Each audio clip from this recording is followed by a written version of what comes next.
Hello and welcome back to my Advanced Financial Modeling YouTube channel. Today we'll be doing the week 8 exercises. Today we were asked for our basic exercise, we had 2 optionals, but I'm a little busy this week, so I only did the basic. We created a stock price chart with volume and moving averages, plot a current yield curve using treasury data, visualization, inflation data with recession highlighting. So let's take a look at our code. As we can see here, starting from line 1, import requests, import pandas as PD, import matplotlib, pyplot as PLT, import pandas data as web, from data time, import data time data. So 1 stock price chart with volume and moving averages.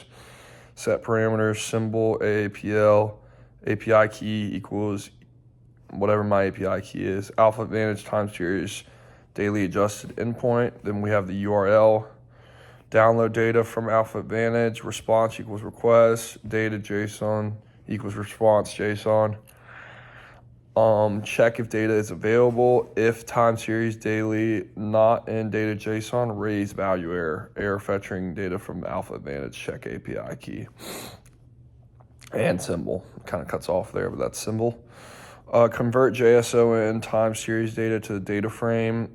TS equals data, JSON, time series data, DF stock equals PD, data frame dot from dix, DF stock equals DF stock. So open, high, low, close, adjusted, close, so on and so forth.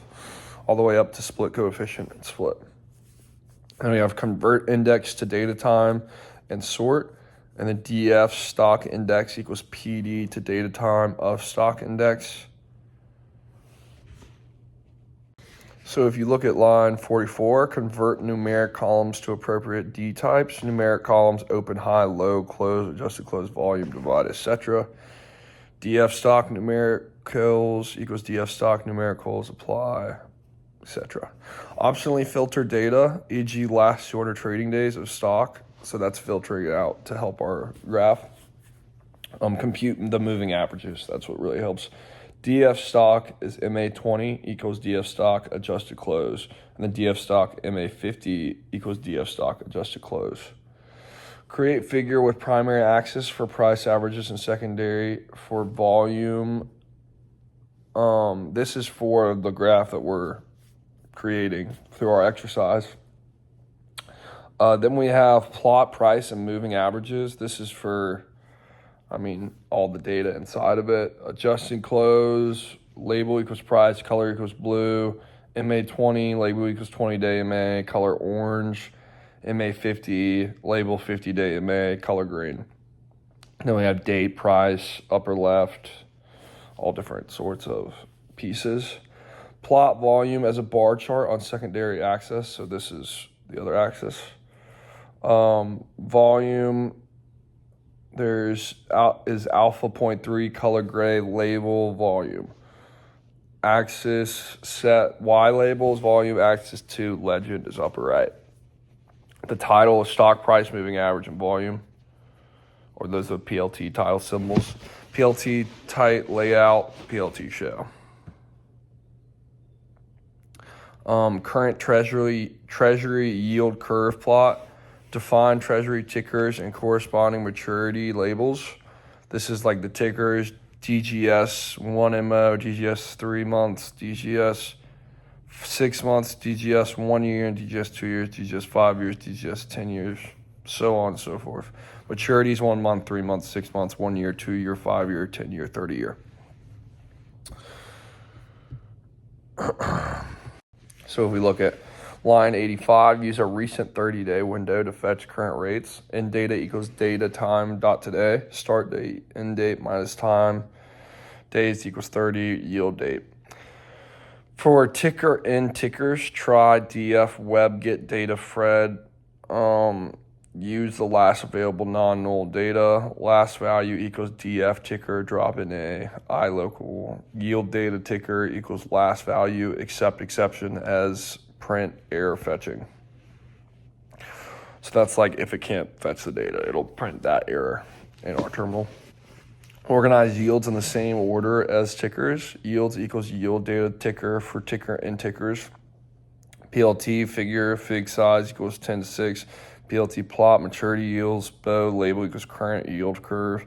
PLT X label maturity. PLT Y label yield. So we're maturity and yields. PLT title current treasury yield curve. That's the title of the whole curve and the whole plot that we're making. PLT grid true. PLT legend. PLT tight layout and PLT show. Now we have the inflation data visualization with recession highlighting. Download CPI data monthly from the Fred. CPI equals web get data from CPI AU CSL. Starts 2001-01.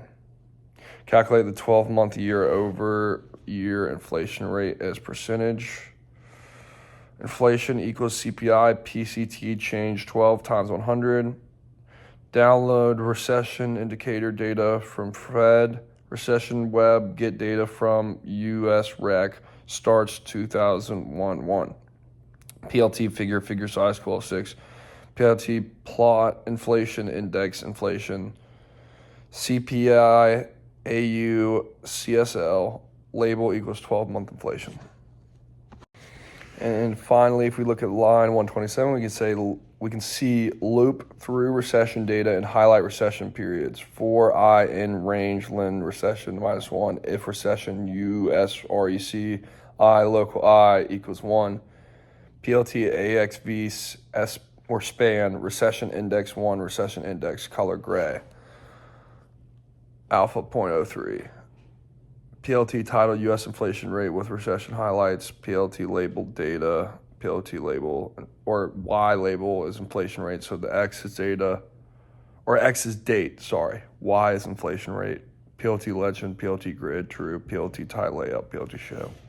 Thank you for watching my YouTube video. And as always, I will see you next week. Almost forgot. As we can see above, here's our current yield curve going from 1 month all the way to 30 years. I looked up an actual yield curve and it looks about the same.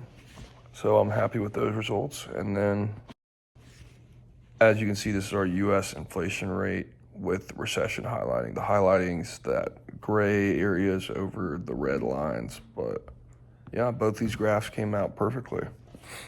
Thank you so much.